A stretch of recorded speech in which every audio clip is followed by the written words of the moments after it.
बाईसाहेब. अरे तू काय दारू प्यायला सर काय करतो? नाही नाही ते पाय घासारला तिथं.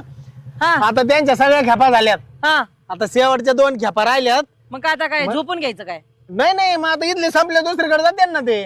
मला सगळं पूर्ण पाहिजे आजच्या आज काम. अहो, तू तुम्ही रोज काय काळजीच सांगतो? नका करू. आता मी इथं असलो ना तर काहीच काळजी नका करू. अरे तू ये म्हणून तर काळजी वाटती, दुसरा असताना नसती वाटली. इथं यावं नसतं लागलं उन्हात आणायचं मला. अहो बाईसाहेब आता तुम्हाला माहिती आहे ना मी किती प्रामाणिकपणे काम करतो. हा तुम्ही किती जीव लावता मला, चांगलं चुंगलं खायला देता, हा ना. सकाळ सकाळ पहिला 1 ग्लास दूध देता. पण तू म्हणलं होतं आज तुझी बायको डबा घेऊन येणार आहे. कोण? तुझी बायको हा, ठीक आहे जे डबा आणती आपला तुम्ही स्वयंपाक करा मस्त पैकी, आपण दोघं जेऊ आणि मग मी परत येतो इकडे कामाला. हा? मला एक सांग, हा तुझ्या घरचं कसं चाललंय सगळं? तू म्हणलं होतं भांडण चालते मागं बायको बरोबर. काय ती बायको असून नसल्यासारखी म्हणजे सारखं कुरकुर कुरकुर कुरकुर करती. हो का? बाहेरचं तर काही काम करायचं